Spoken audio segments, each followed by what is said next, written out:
from like. All right, I'm good Canada whenever or y'all whatever, are. Just be like.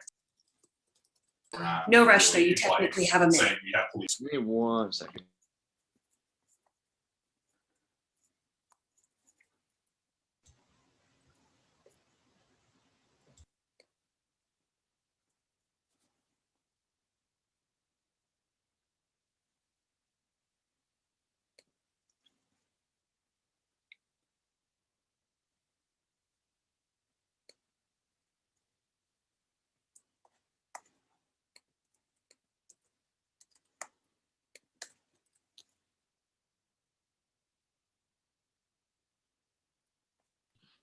All right, I'm ready. I'm Claire Beamer from College Prep, so I'll be giving the first speech, I think.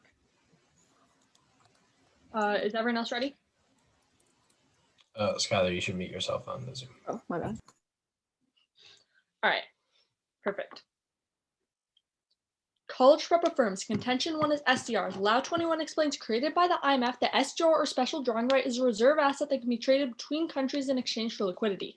Each time the IMF decides to issue a new allocation of SDRs, the organization is basically acting as an international central bank. Plant 20 explains an SDR allocation would allow countries to access hard currencies at a low interest rate, much lower than borrowing on international markets. SDRs are crucial for combating recessions, as Ambrose 10 warns these payments come with no strings attached. So unconditioned funds derived from SDR conversions help to counter domestic recessions. For example, Safa in 2009 explains that the IMF launched a general SDR allocation in early 2008 to help the global economy avoid a Great Depression. Thankfully, the IMF is stepping in just in time for the COVID recession. As stated by the IMF this year, a new SDR allocation to support global recovery from the COVID-19 crisis will free up badly needed resources for member countries to help fight the pandemic, including to support vaccination programs and other urgent measures. Blakeslee 21 writes these SDRs will represent a 10% boost to developing countries' international reserves, and in some cases double that amount. The impact is twofold. The first, as in Cow 20 explains, SDRs could have a profound financial effect, building confidence among investors and revitalizing economic growth. Even more, FOFAC 21 writes the recovery required for the world to return to pre-pandemic GDP levels will remain elusive in the absence of such a strong and well-coordinated international response. Reversing the effects of COVID is key, as the UN concludes COVID-19 could push 500 million people into poverty in developing countries. The second impact is that Shalal in 2021 writes the IMF's reserves could provide the money needed to vaccinate 70% of the population in lower and middle income countries. Gamma 21 laments that if countries wait to be vaccinated for years, the virus will keep mutating to the point that the first vaccines lose effectiveness, which Karam 21 writes will cause another pandemic, one more deadly and widespread. The World Bank writes a future pandemic has the potential to kill tens of millions of people. Contention 2 is a stamp of approval. Stubbs 15 writes the presence of IMF programs serves as a catalyst for donors because they signal policy credibility, providing a stamp of approval to borrowing countries. Thus, IMF recipients are 25% more likely to receive budget support. Crucially, this funding is for development, as Renzio 11 affirms the IMF played a major role in donor financing through the financing of infrastructure. This is key, as Mahembi 18 confirms aid dispersed in infrastructure was responsible for lifting 10 million people out of poverty each year. Even more, these policies reduce foreign dependence, as Mahembi concludes this aid jumpstarts economic growth and initiates a virtuous cycle whereby investment generates income and thus raises the economic return to further investment. Contention 3 is the environment. The IMF knows the climate is key, as Hawkins 20 writes IMF packages involve an 80% subsidy rate for renewable energy production, calibrated to achieve an 80% reduction in emissions by 2050. The time is now, as the IMF in 2021 writes green recovery plans will be reflected in IMF-supported programs, which include public investment projects focused on boosting climate-smart technologies. This is key, as Duke 18 quantifies 153 million deaths linked to air pollution could be avoided worldwide if governments reduce emissions. Contention 4 is stablecoin. Naidu 20 writes stablecoins are crypto assets that maintain a stable value against a target price. These can be adopted by central banks to create countrywide cryptocurrency access. The IMF is key to stablecoin adoption in 2 ways, and the first is cooperation, as the IMF is directly working to facilitate country-to-country crypto exchanges.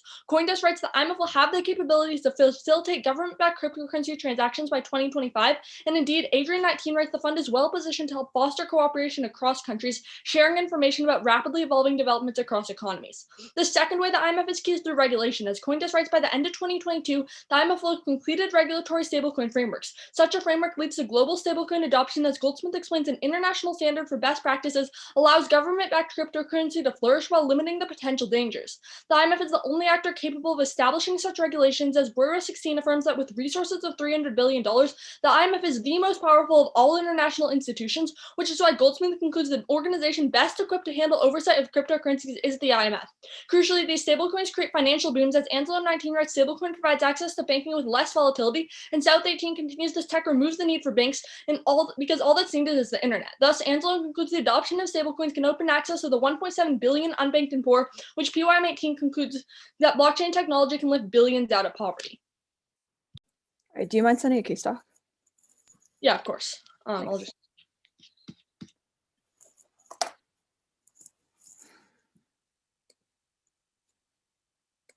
Okay, and then while you're sending that, I'm going to send out a form real quick.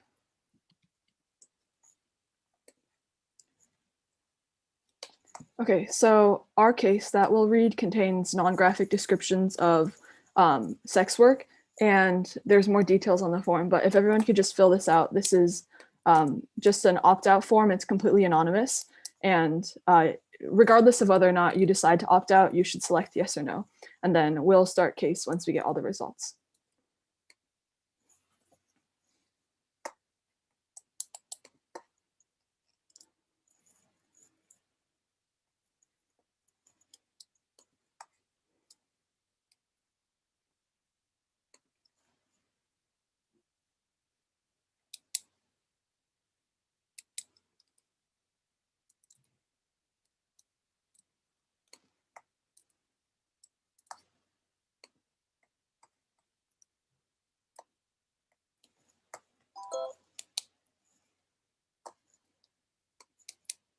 Okay, I think we're waiting on one more person, so.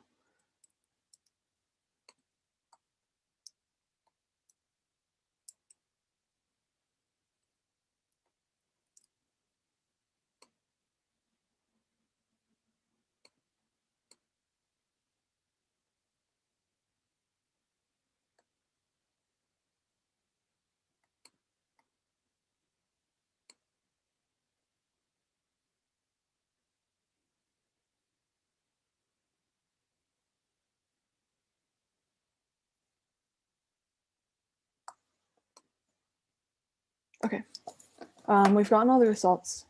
We'll take a little bit of prep right before.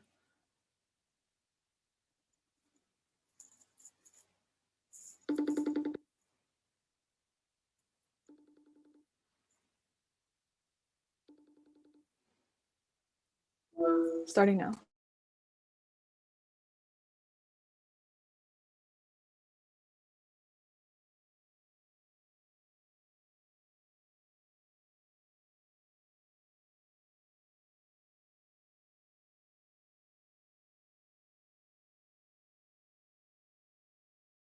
All right, that was 15 seconds. Josh will start case read. Okay. So I'm gonna put the cards before. It's gonna be a little fast. It shouldn't be too bad, but just in case any tech issues happen, I'm gonna send out the cards before.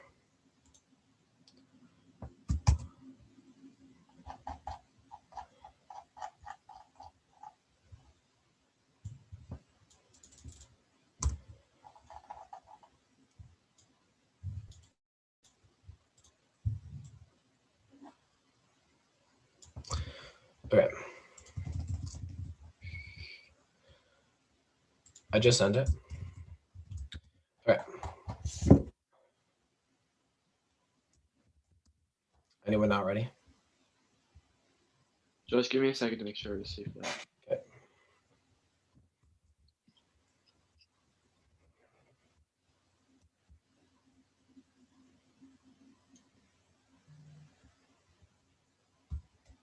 All right. I got it. Okay.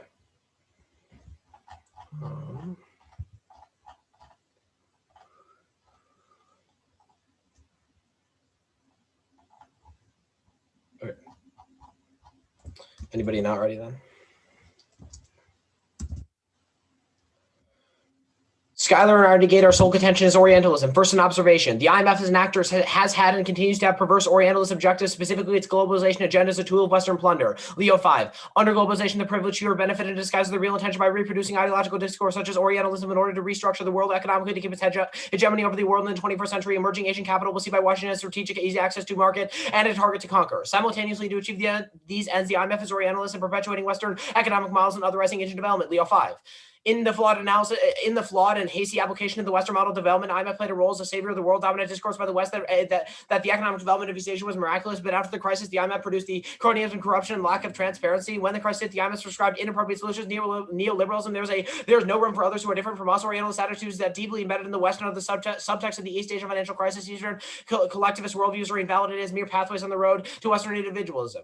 Subpoint is the Asian financial crisis. IMF ruined stability and caused the crisis in two ways. The first is capital account liberalization. Siglet 17 funds. The IMF argued that full liberalization would help the region grow faster, but the East Asia had no need for additional capital, but still was pushing on these countries in the late 1980s. And the single most important factor leading to the crisis, no country could have withstood the sudden change in investor sentiment. The reverse is huge inflow to huge outflows. Investors put their funds elsewhere. In the case of Thailand, the reversal amounted to 7.9% of GDP. Second is contractionary policies. Still at 17 funds. The economies of East Asia needed stimulation. The IMF pushed exactly the opposite course, made the recession far worse than it needed to be. It advocated the equivalent of a balanced budget amendment, not to stimulate the economy through fiscal expansion, but for corporate and financial restructuring to help bail out America and other foreign creditors. As a result, Siglet 17 concludes in Indonesia, 75% of businesses were put into distress, and in Thailand, 50% of bank loans became non-performing. Subpoint B, structural adjustment. The West produces techno-Orientalism to make Asian people a force of robots designed to produce and manufacture for the West. Row 16. The discourse is focused on construing its people as a labor force in giant consumer market constructed as competitors and therefore threats. Japan creates the technology. China is the technology. Asian nations serve as scapegoats for corporate decisions to move service and manufacturing jobs abroad, and endless rows of Chinese workers steal the visionary vocabulary of Asians as cogs of the hyper-production maintains inhumanity of Asian labor.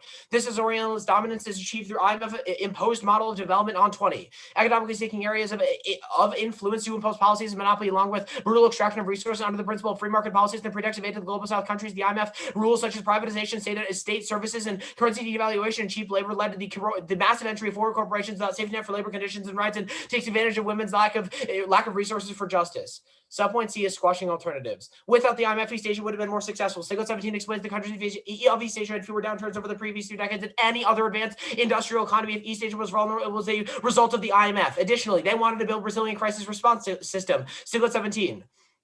Japan offered $100 million to create the Asian Monetary Fund in order to finance the required stimulative actions, but the IMF squelched the idea, and the IMF joined in, did not want competition in its own domain, providing a real challenge to American leadership and control. On to framework. Prioritize our impacts. A, affirming Orientalism into racism perpetuates as a corrupt method. Even if there are benefits, don't vote for the positive side of effects of a problematic system because it justifies more harmful policies for speculative gains and creates policy failure. B, Orientalism leads to a military intervention. Storer 09 finds Orientalism allows us to fabricate alien enemy effectively. The more shadowy, unclear, ambiguous face of the enemy, the more urgent propaganda must fabricate an enemy we believe we know. Instead of listening to multiple stories, we fill the silence with war. Terrorists stand for all Arabs, and weapons cannot yet distinguish the combatant and civilian target. Racism at large lumps together people into a single mass of all variety of individual humanity. The metaphor of the mass comes from murderous, justifying indiscriminate killing. Every citizen in the enemy country becomes indistinguishable and justifiable for a war is total. They're all a part of the same big brown pile of dirt. Third, prefer our scholarship. Theirs guarantees failure because there is no constructive improvement. Leo 5. The IMF is guided by ideology and flawed in its policy prescriptions. Decisions were made on the basis of ideology without considering the effects that it would have on the people in these countries. Rarely did I see forecasts about what the policies would do to poverty, and explicates here the Orientalist attitude that is deeply embedded in the West. We're going to call briefly before cross.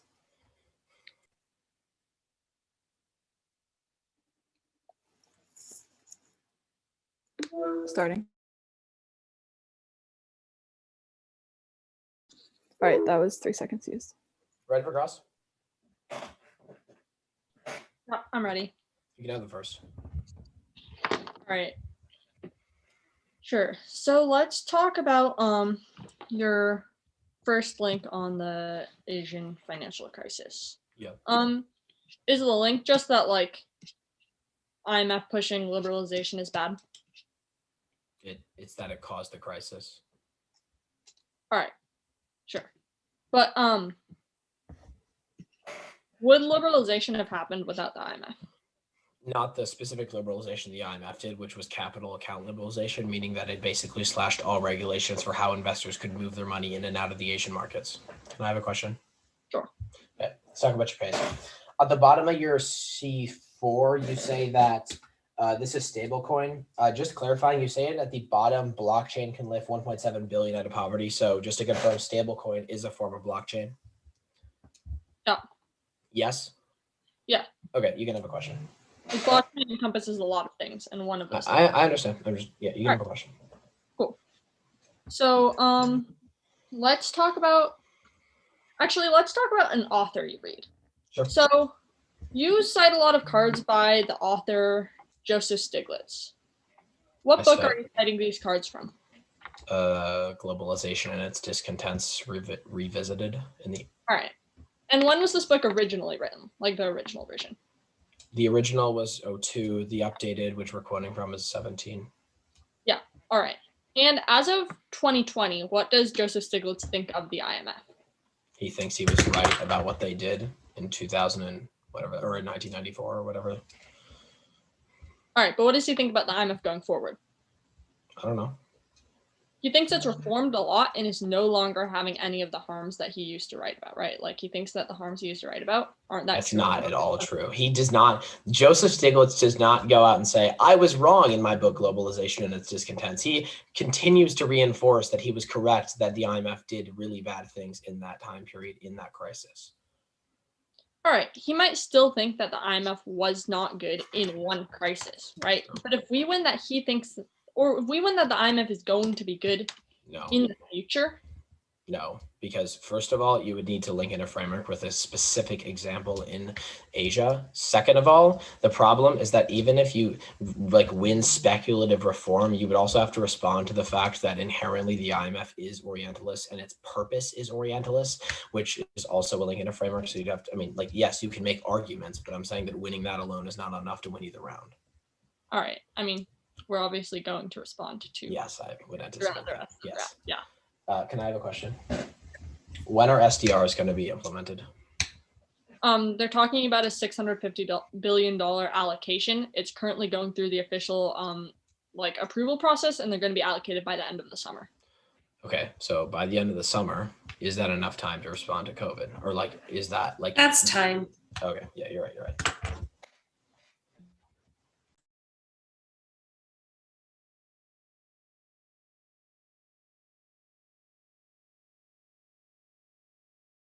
Are you all taking prep? Yeah, I'll show you my timer. Oh, I don't care. I just needed to know. Well, I was just going to show you when I started.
All right, it's 1:50, right? Let's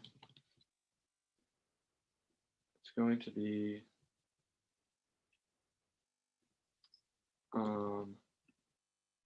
it's going to be on the top one, like framing stuff, link level, and then link level down the case, and then more framing at the bottom probably. When you say framing, do you mean the framework they read at the bottom? Well, no, Or- it's sort of top level. I'm just going to talk about why Orientalism is not a good lens to view the debate from, and then it's going to be like onto their specific arguments, and then I'm going to do like weighing at the bottom. Cool. All right, is everyone ready?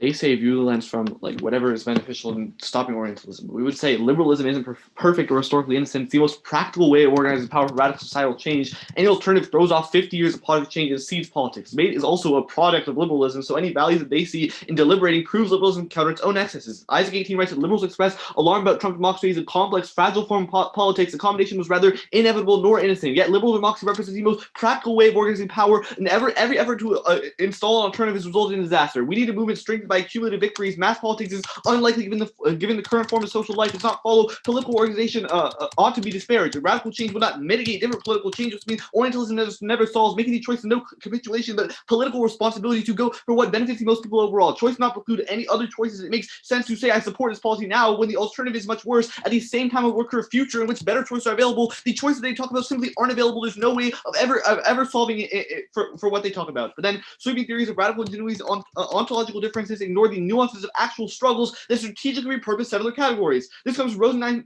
Rosenau 19, who finds that focusing on radical ontological differences lead to reification of differences in danger of ignoring actual struggles and demands on the ground. Those might well emerge out of ingenious modernity rather than instance of difference. Some indigenous people formulate a hegemonic vision valid for everyone, and to use modern notions such as citizenship rather than rejecting an irreconcilable difference. Aiming to make generic conclusion for global issues pushes abstraction further away from advocacy of the concrete.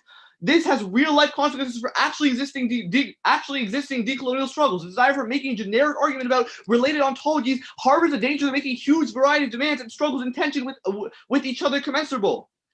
This goes back to a lack of actual engagement with practical practice. It's also related to what sort of knowledge is produced and valued in the Western economy. Knowledge is abstract, generic, and applicable beyond to a specific context. But let's go to the link level debate. They say that the West controls the IMF. They say that's not true. It's reforming. There are opponents' arguments are outdated. Gallagher 20 explains the IMF has shifted from a one-size-fits-all policy to individually tailored plans, which helps these countries they talk about eliminate conditionality and austerity. Indeed, Bella 15 reports that the IMF is moving toward a less neoliberal, more Keynesian approach to development, and O'Brien 14 specifies that this IMF is now anti-austerity and pro-redistribution. In fact, structural adjustment programs that my opponents talk about in their first contention were actually eliminated years ago to solve that for all of their harms. It means we are the only risk of offense moving forward. They say the U.S. controls the large majority of the quotients, and Asian countries don't have them. But the IMF is actually reforming. China's calculated quotient share rose from 6% to 7.5%, which places it ahead of Japan, but still behind the U.S. with 17.8%. We're seeing Asian markets actually getting more benefit in the IMF. On East Asia crisis specifically, the U.S. Treasury writes the IMF catalyzed international response to the economic downturn that mitigated the crisis in the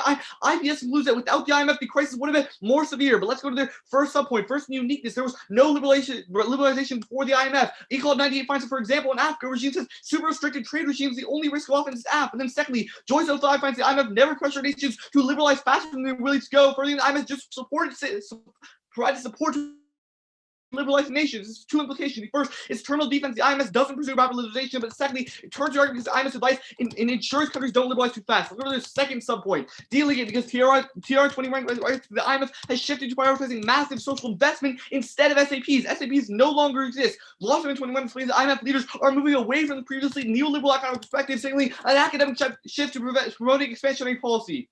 Then turning, Gupta 20 terminalizes the IMF programs, increases public investment by 19% for two reasons. First, IMF institutes reforms that maximize government revenue in the long term, but then secondly, debt relief provided by the IMF frees up fiscal space for governments to invest in social and economic programs. On their third subpoint, the IMF is comparatively better. Think 16 finds since other markets incorporate risk factors into investment decisions, IMF interest rates are actually considerably lower than other investors. This means that compared to the counterfactual countries, spend less on debt repayment and have more capital to stimulate the economy, which is better for Asian economies overall. We can't solve for anything that's happened in the past. We say it's best, most important to prioritize what's going forward in the world. Things like SDRs and stablecoins are the best way to provide equitable access to financial markets for Asian countries, which is why if you expand stablecoin access and give everyone access to financial market, we solve for their That's time.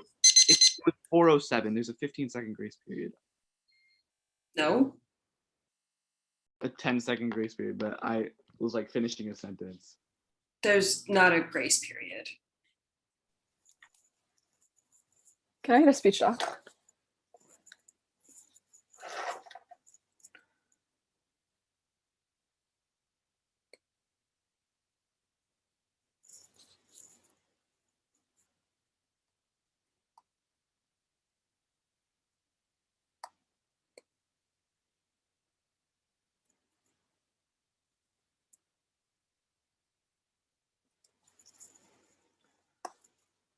Just give me a heads up when you send it.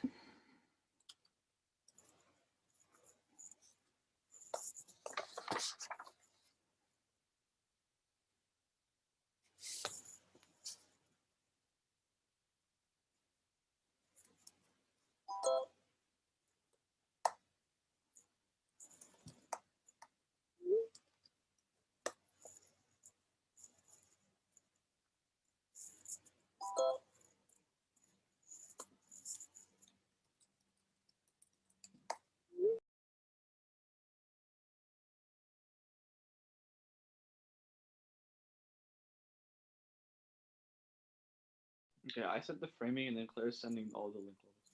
Okay, we'll wait until we get it to start. Just to clarify, I forgot to delete the third turn on subpoint A, but But that's the one that's in smaller font and that Elliot didn't read. And then some of the stuff at the bottom was analytics, so it's not in the speech doc. Okay. Where is the framing? It's all I sent the framing and then Claire sent all the links, all the stuff. Sounds good. And to clarify, the third turn was not read, right? The one that's in small font. Okay, so that was not read? Cool. Josh and I will call and we'll start prep once we get connected.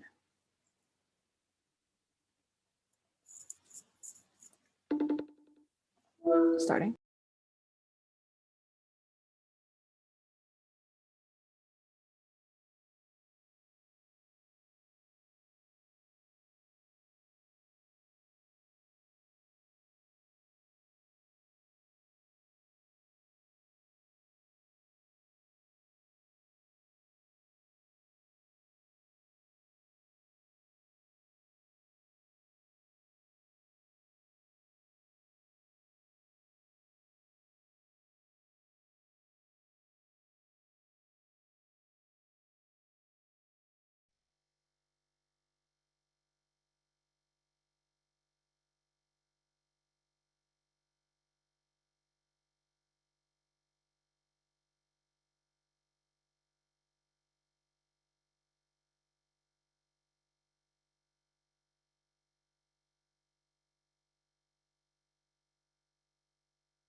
Okay, we're stopping prep at 1:25. You mind just sending the card for SAP's reform?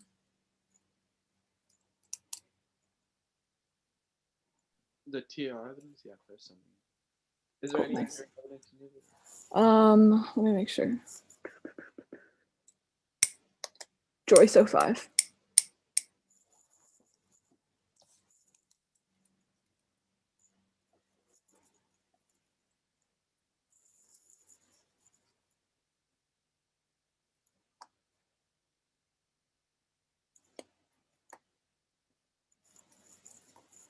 Just give me a heads up when you send it.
Okay, I'll just send the evidence on social spending increases, and then do you want the Gupta evidence too? The Gupta evidence was that Yeah, can you send, or I wanted the TAR evidence and the Joyce evidence. yeah, the TR evidence I think I tagged wrong, but I'm sending it now. Cool. I'm sending the social spending, and then Claire, you already sent. I sent Joyce. Yeah, Joyce already. Okay, I'll let you know when I get both of them.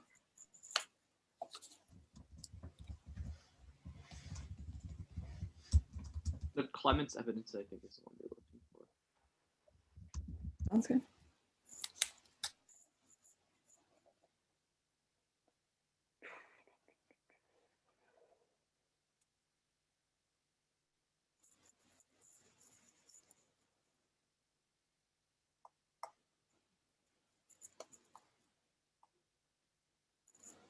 Oh, I see Joyce is in a book. Okay, that's fine. We'll call and we'll start prep once we get connected.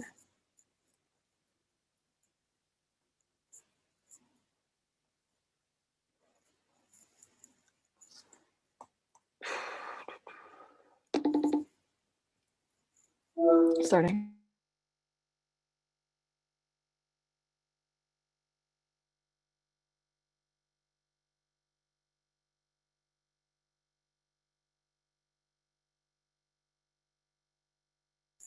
All right.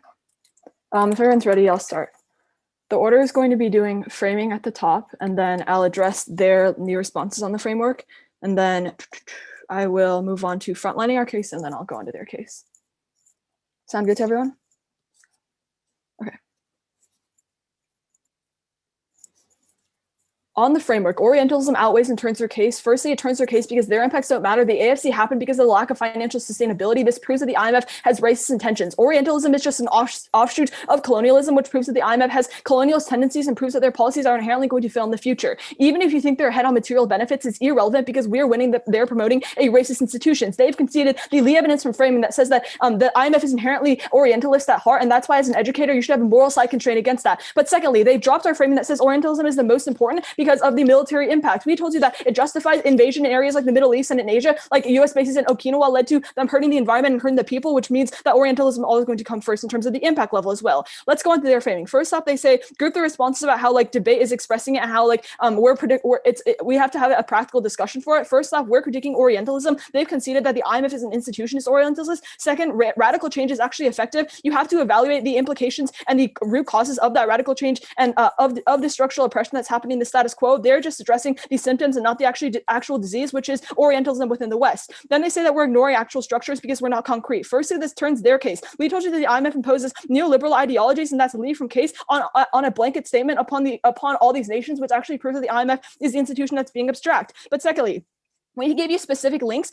We gave you specific links and isolated scenarios for you, which proves that we're not ignoring actual struggles. But third, these local banks like the Asian Monetary Fund, which would have stepped in, are actually much more targeted. They actually do targeted poverty reduction, whereas the IMF doesn't. Let's go into the case front lines. First off, group the response about reform. Number one, our impacts are historical analyses of how the IMF has caused path reform. So even if you grant them any present reforms, they're just solving the structural de-development that the IMF created. Second of all, they've conceded that they're inherently Orientalist at heart, which means that they're never going to reform. But third, there's no link. Power structures within stop reform. Lin 08 explains that blocking far-reaching forms of the IMF governance structure is the unwillingness of European countries to give up their control over an excess share of quotes and quotas. Group the responses about how the Asian markets would have done better would have done better and are actually growing the status quo. They would have been worse without the IMF. First off, even if the side effects of the IMF intervention are good, that doesn't make it a moral action and absolve it of its racism. Second off, the root cause of the AFC wasn't sovereign debt. The government had a surplus, which means that they would have been empirically successful. That's confirmed by Malaysia, which imposed capital controls, and without the IMF to slow the crisis, they recovered 3 times as fast. Third, there are better alternatives. They completely dropped their subpoint C, like the Asian Monetary Fund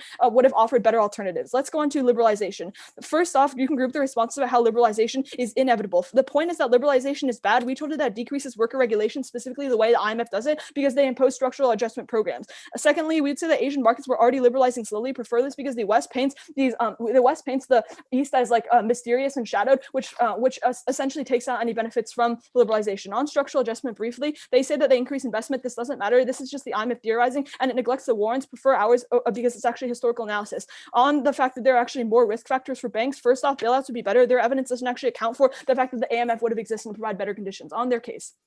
On SDRs, there's no solvency. Alternatives exist that the IMF crushed. Kapoor 16 explains that the ABD was planning to launch a unit of exchange called ACU, which would have provided liquidity. But third, Turnip, because SDRs make debt restructuring less likely, as Hill 21 explains that they go off to pay off debt to private Western creditors, which makes restructuring or forgiveness of the loans less likely. This reproduces debt trapping. Third, there's no link. The SDRs aren't actually enough. Writer 21 explains that they go to wealthy countries, and Africa would just be allocated 7% of the total, and countries actually lose money, as the IMF explains that a member must pay a subscription of up to 25% and SDRs further quota. On the impact level, Turnip, because the IMF got us here, healthcare spending in these developing nations, which continues in their world, is why the COVID response failed. On investment, first, Turnip, because the jobs are horrible working conditions designed to serve the West and exploit domestic people. Joseph Stiglitz explains that forcing a development country to open up to imported products that would compete with industries have disastrous consequences, and jobs have been systemically destroyed. Trade liberalization leads to the decline of small firms. Second, Turn, all their evidence is about speculation. Cross-apply Mariotti, their rhetoric doesn't actually end up with their actions. On the climate change argument, first, Turn, there's no policy shift. Their evidence is speculation, and the IMF is just a proposal but concludes that countries aren't following. On stablecoin, Turn, because CBDCs kill the informal economy and also create transaction fees that generate a welfare loss of up to 45%.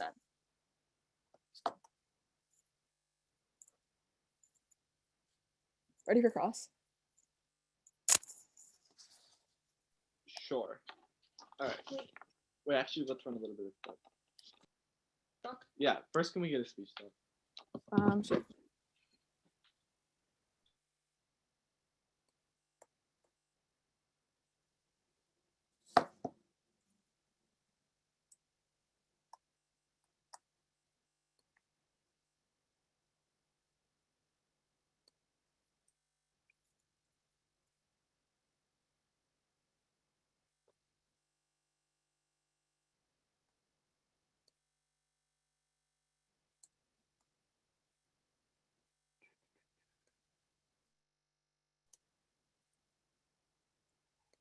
I'm just deleting the stuff I didn't read.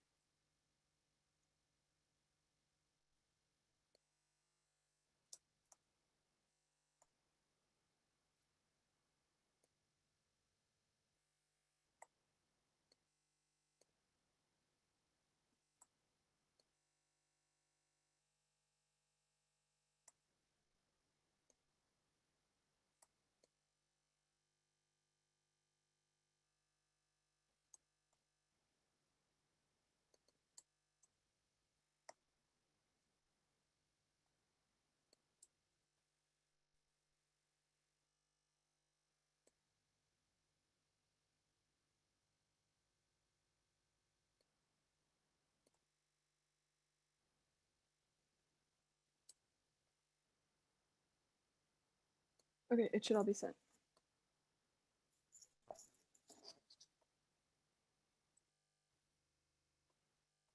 It's sent? Yeah. Okay, give us as heads up soon as when I get it, let's start cross. Okay.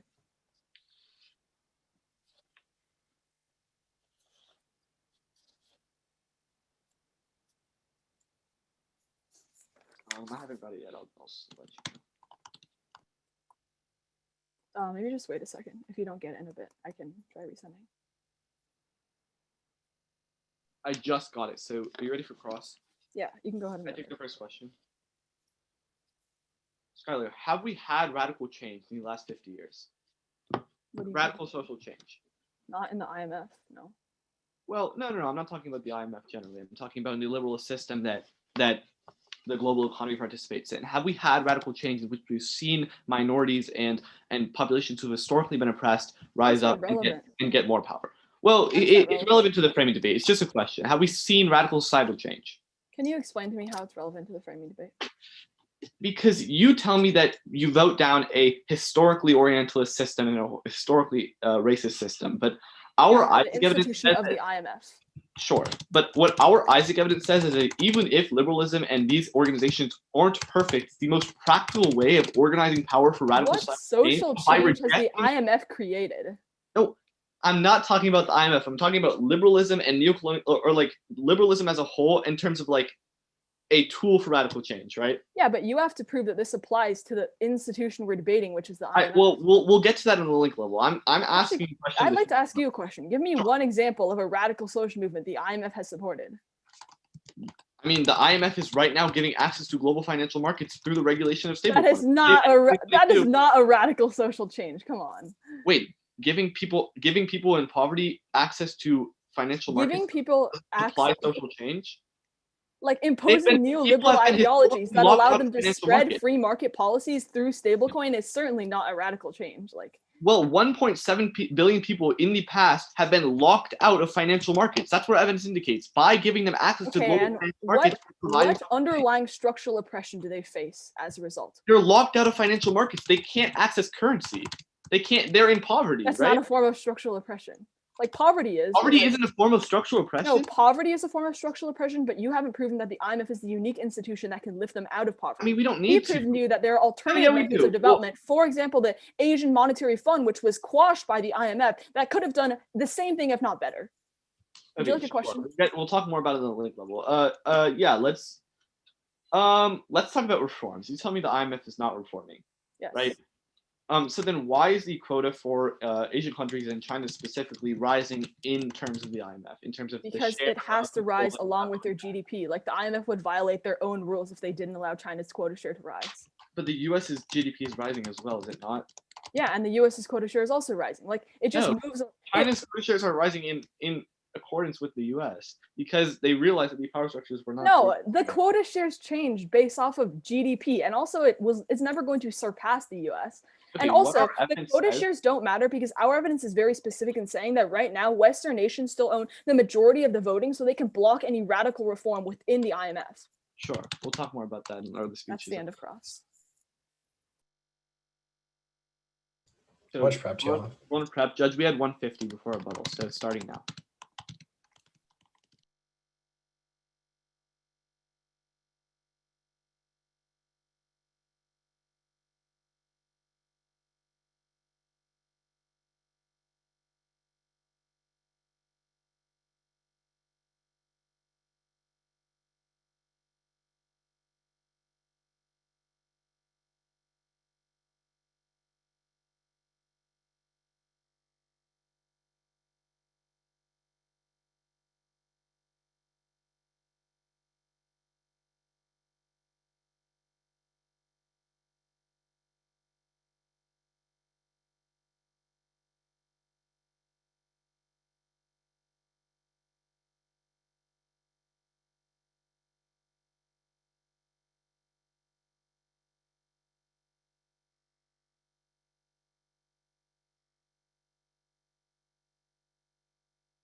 Sorry, I just unmuted, but it didn't work. I said that I have all that as all of our preps. So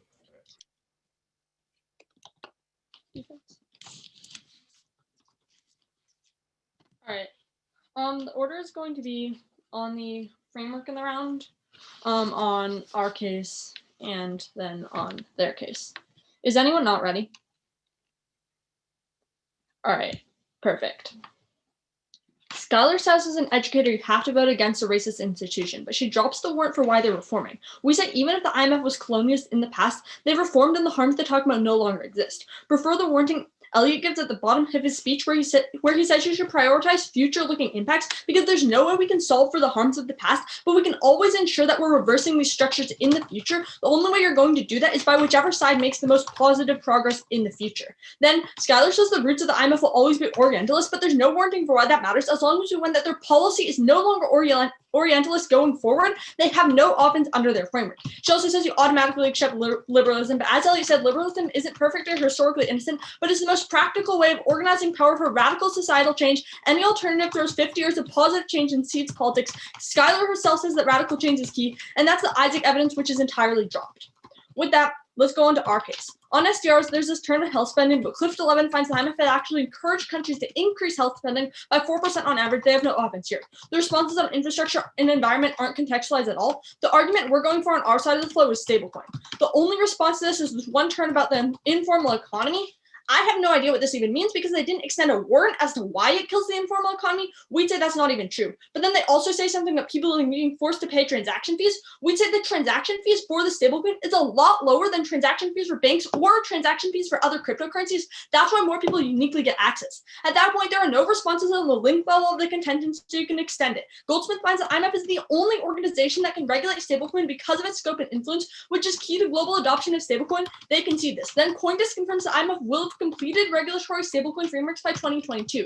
Ansel in 2019 writes stablecoin provides access to banking with less volatility, which expands access to 1.7 billion people and catalyzes massive economic growth that PYM confirms can lift billions out of poverty. This is a fundamental prerequisite to all their offense because they say that IMF has locked out Asian markets, has locked out developing markets, but the only way to give people in developing nations access to capital, access to banks, access to the tools they need in order to better their own situation is through equitable access to currency, which in this case, the only currency that can reach them is stablecoin. They can see this. But now on their warrants, on liberalization, the Joyce evidence Elliot reads in rebuttal is really, really good. She just said Asian markets were already liberalizing slowly, but the Joyce evidence explicitly says the IMF made sure countries continue to liberalize slowly at the same pace that we're liberalizing and never open their markets too fast. They have no offense on the link level here. Call for the card if you want.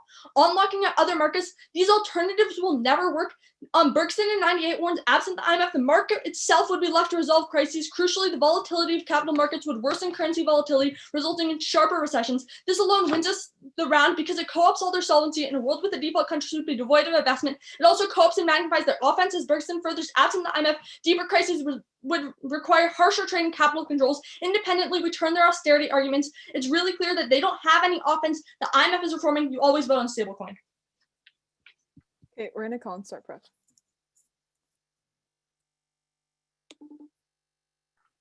How much prep do you all have?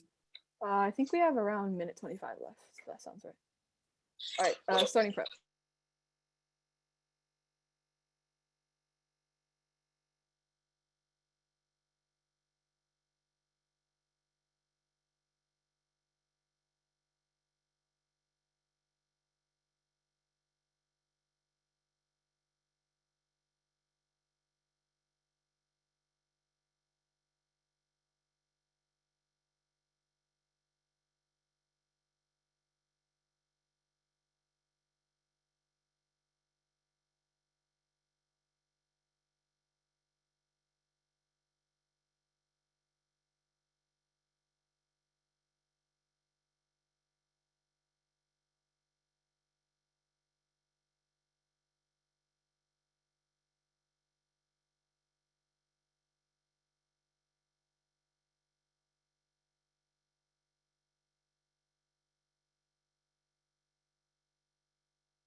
All right, we just used another minute 15, so we have 10 seconds left. So it's going to be framing. It's like people did framing in a bunch of different places. It's going to be the framing, then it's going to be the neg, then the af. That make sense? Okay. Anyone not ready? They conceded both reasons why Orientalism, any risk of offense on our case, turns their case and ends the round. The first is the fact that the system itself is racist because the IMF was specifically designed to be Orientalist, and to be racist, it's inherently racist. They conceded the analysis that structurally, because the West will always control a majority of the votes, they can never have full structural change. They just have rhetorical shifts with never shown policy actions, which is why even in their COVID loans, they're still doing austerity. This means you're rejecting Orientalism off the bat, because even if they get some positive side effects, the policymaking will always be better if you address the root cause, which is the racist system. The second is the 100% conceded war argument. Orientalism always creates the preconditions of war because we otherize countries, which makes it easy for us to justify intervention, which A, is bad in and of itself a reason to reject Orientalism, and definitely outweighs their case on severity because war triggers poverty and death, but B, links into their case because you can never have stable development if you're constantly going to war. It's why we've seen the Middle East being stuck in a period of non-development or in significantly less development because the U.S. is intervening every 2 seconds on their arguments. They just say liberal democracy creates radical change. One, they don't read a link into liberal democracy from the IMF. Call for the card is talking about democracy. They don't read a link. Two, they don't give an example where the IMF has promoted active social change or really good social intentions. And our argument is that intentions are and motives are really, really important because it controls how long-term policy making will be had. We're going for our alternatives argument. Our argument is that the IMF quashed the Asian Monetary Fund, which would have existed without the IMF. That not only makes their case because it's the reason why these countries are systematically developed in Asia as a result of the Asian financial crisis is because there was no alternative to the IMF because the IMF quashed it. Second of all, the argument is that the market is the alternative. No, we gave the alternative. It's not market or foreign creditors. It's the Asian Monetary Fund, which our evidence says would have been way better and given way fewer austerity and way better loans, which means that in the time of crisis, Asia would have been significantly better off without the IMF. Moreover, the act of IMF quashing the AMF is an act of Orientalism because it said the Western model was significantly better than the Eastern model of development and basically just said that you are not allowed to have autonomy over your own model of development. This inherently is a link to Orientalism, and because we're winning any semblance of a link to Orientalism, the framing made is really clean. The round is really, really over. Go to their case. They extended an argument that basically just like the fees would have been comparatively better. Here's the problem. They missed the comparative. Our evidence says welfare comparatively is worse off, i.e. like the fees are, our evidence does the comparative and says the fees went up, which is a straight turn on their case because it makes it harder for people to access the arguments they talk about. The second thing is the fact that on their prereq, they just say give a bunch of people access to poverty. One, again, it's a symptom, not the disease. If we prove the root cause is racist, you should always reject that for better policymaking in the future. Second of all, they don't read a link in specific to Asia. Asia was systematically developed by the IMF during the crisis, and vote neg.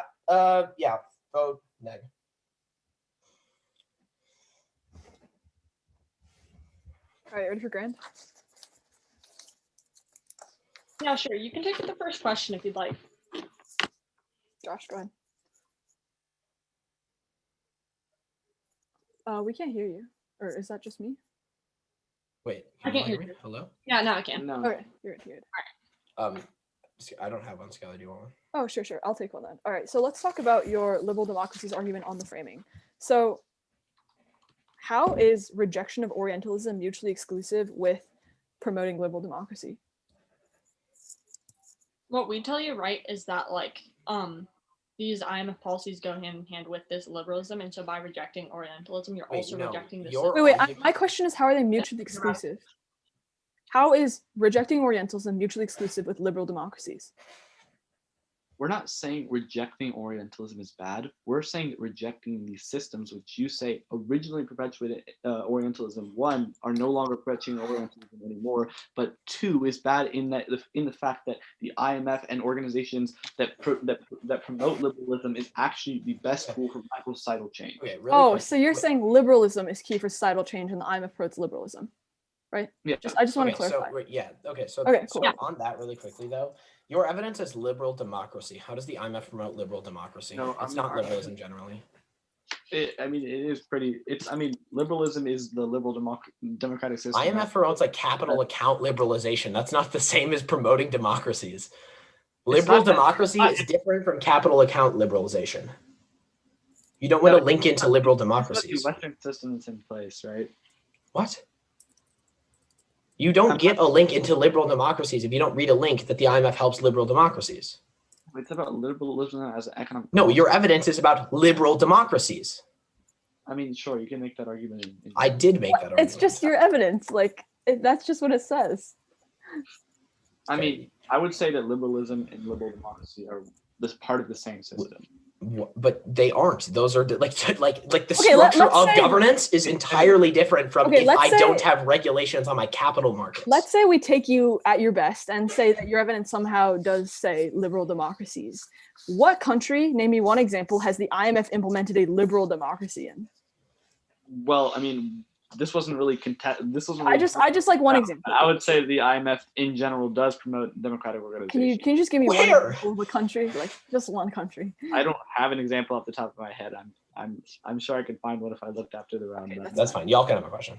I do have a question. All right. Yeah. Let's actually go back to the framework. Sure. So, just like theoretical question. If you were to win, the IMF policies would no longer be Orientalist in the future. Where does your offense come from off the framework? That it was Orientalist, and you have to reject that. Like that's Still like offense. saying, The oh, res- the the re- institution oh, of go ahead, sorry. colonialism might have been bad in the past, but it's better now. Like you still reject So the it. U.S. It was used to be- colonialist in the past. So the U.S. was founded off colonialism and Orientalism and racism. So we should just get rid of the U.S. Yeah, I mean, no, No, we should get but rid of we the should US. probably should get rid critique of the foundations of the institutions within it. US. Like that's Okay, why, that's like, what they're doing. decolonization- That's why reforms Yeah. are happening. That's what They're we're But saying. they're not. foundations Wait, hold of on. the No. IMF. Your argument is that the U.S. is an example of a place where we shouldn't critique its foundations of. No, Josh. We're Josh. saying what you I'm can critique the past of the IMF without rejecting the institution as a whole because the institution has since reformed. And so as long as they're no longer doing You that. can critique the institution of the U.S. and saying it needs to reform without rejecting the U.S. and saying That's time.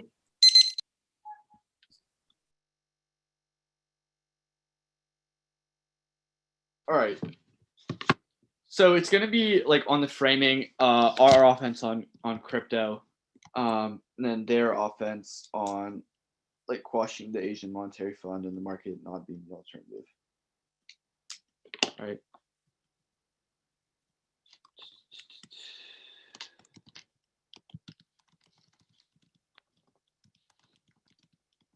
All right. The narrative became a lot cleaner in Grand Crossfire because what we were talking about is the fact that if an institution was founded on the ideas of Orientalism or colonialism, it doesn't matter insofar as when we critique the foundation, we're able to come up with a reform, which is why they drop our evidence that says the IMF is now focusing less on neoliberal policies and more on anti-austerity measures and increase in social spending, which is why overall, even if you want to reject the foundation of the institution, we should focus on reforming it in the best way possible and to stop the Orientalism that it was founded on. She says you automatically reject it, but that doesn't make any sense. The roots of the IMF will always be Orientalist. There's no way to ever stop that. There's no reason why that matters. As long as we win that the policy is no longer Orientalist, they have no offense under their framework. Let's go to the Asian financial crisis stuff. They dropped the response that we tell you on the East Asian crisis, specifically the U.S. Treasury writes the IMF catalyzed international response to the economic downturn that mitigated the crisis. The IPS concludes that without the IMF, the crisis would have been more severe. They say that they quashed the Asian Monetary Fund, but what our evidence tells you is that the Asian Monetary Fund wouldn't have the capital regardless, and they actually imposed more austerity. The IMF didn't quash the ADB, it simply had more capital. It was better equipped to respond. That's why the best way to increase equitable access for everyone to financial markets is to critique the foundation of the IMF and enable reforms to happen. Go to our offense of cryptocurrency. Goldsmith finds that IMF is the only organization that can regulate stablecoin because of its scope and influence, which is key to global adoption. CoinDesk confirms that IMF will have completed regulatory stablecoin frameworks by 2022, and the ancillary eventually stablecoin can provide access to banking with less volatility, expanding access to 1.7 billion people in markets like the Asian markets. This is a fundamental prerequisite to their arguments, and it is dropped in every speech. They say the IMF has locked out Asian markets. The only way to give people access to developing nations to financial markets is through equitable currency like stablecoin. They say transaction fees go up. No, our evidence specifically isolates that there is no transaction fees on stablecoin when it's regulated through the IMF. Then on their independent offense on like why you reject it, you don't reject the system just because it was founded on institution. You don't reject the U.S. just because it was founded on colonialism. You critique the organization reform. They say it causes war. We are still fundamental prerequisites because that link is poverty, and our poverty reduction is the strongest impact That's of 1.7 billion people. Can you just give me the author name of the evidence that you're referencing in Final Focus about how they have higher interest rates and less money?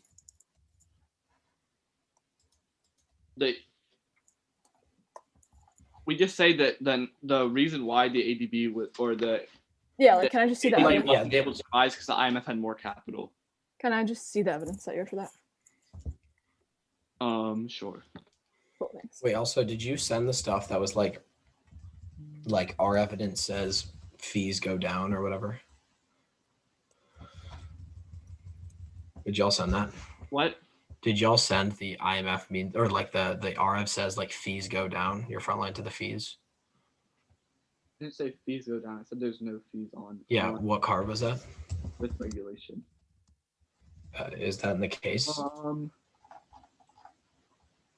think I read that in Which piece of evidence is it for?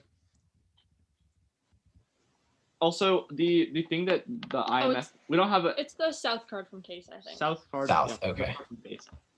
it's talking about compared to other alternatives. Like, but where does it say like there are no fees or whatever? It doesn't say there are no fees. It says compared to other alternatives, there's less transaction fees. And the Where in the card? In the South evidence?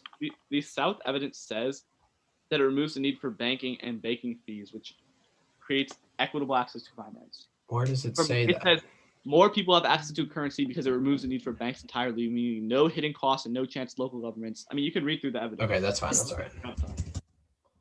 Okay, we're gonna call and we'll run the rest of our prep once we connected. Sorry, what is the author name? It's South. South. That's the fees evidence. Okay, that's fine. Was there an author name for the AMF evidence? The AMF or the ADB evidence is just analysis that the Okay, that's fine. That's fine. that the one with the most capital was probably just the one that was able to survive. Okay, we're gonna call. Starting.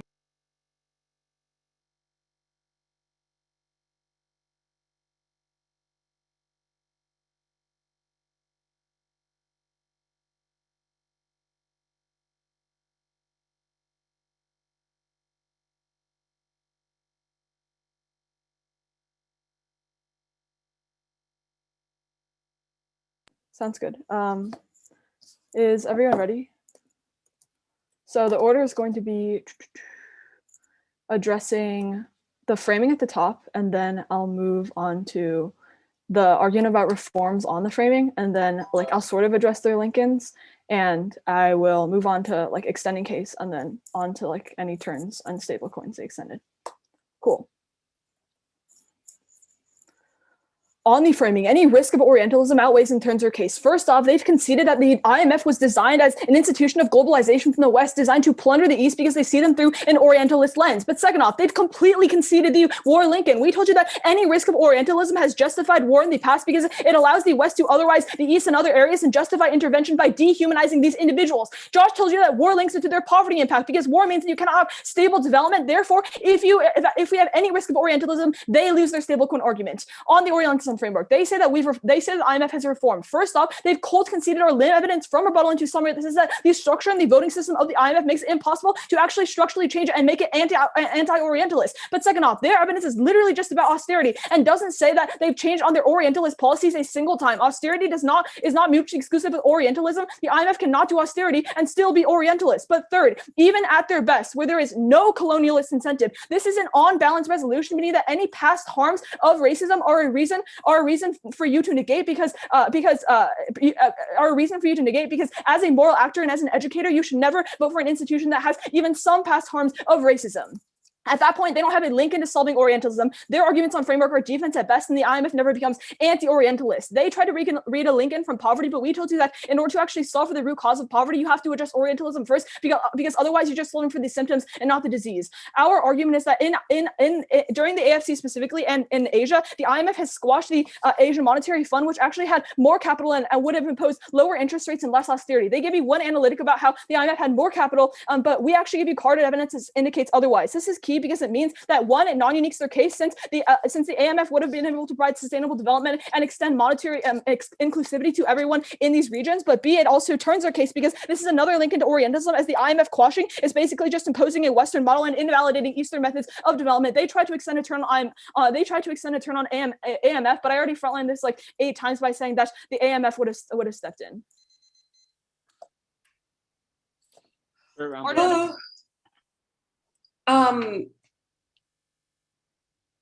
College prep, in your final focus, you talk about the U.S. Treasury rights that IMF would have been more severe. Was that a piece of evidence? Which piece of evidence? Yeah.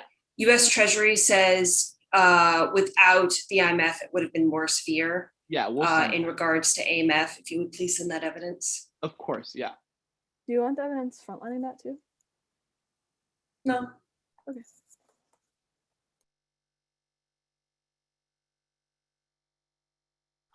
Roots in that, I'm going to run to the restroom and then I will type up my decision and I'll be right back.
Did you send that?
Okay.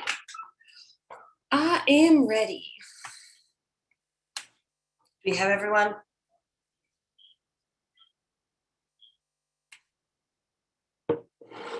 Okay.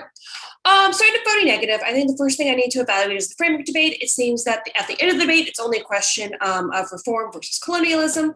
Earlier on in the debate, the AF is saying liberalism is a method of change instead, but it seems that we need to prioritize the rejection of Orientalism. It's a moral question to evaluate colonialism, but it's also necessary for good policymaking. At first glance from rebuttal, it seems hard for the affirmative to win when they've mishandled the framework. I'm not sure how liberalism answers are responsive, or why we should look at why we should look at colonialism or Orientalist structures. Ontology is even mentioned in the rebuttal, but that definitely is not responsive to this part of the debate. I think perhaps the affirmative could have gone more for like future focused better types of arguments. I think you might have had more traction there, but that wasn't really fleshed out in the final focus. It was only fleshed out in the context of like reform good. So if the biggest section of the arguments is reform good, it seems not only like a little new in the summary final focus, but the summary final focus had the IMF reform is impossible because of the way it's structured. I also think it's probably a little tone deaf to be like, you wouldn't reject institutions like the United States for being racist, when in fact people say you should do that. The latter half of that isn't something that plays into my decision, not that you are listening, but is something that you should be aware of. After I decide that the negative is winning the framework, colonialism is the first and most important question. The rest of the debate is pretty easy to resolve because the only offense that college prep extends is the cryptocurrency decreasing poverty, but I don't really know how that resolves anything or grapples with the larger structure as per the colonialism framework. I also think the final focus is probably at least a little true that they probably turn the case or solve portions of the poverty arguments, which means that I am probably voting negative. Questions? Good run, guys. Thanks for the feedback and such. Have a good day. Yeah, thank you for the feedback. Nice found y'all. Thank you. Thank you. See ya.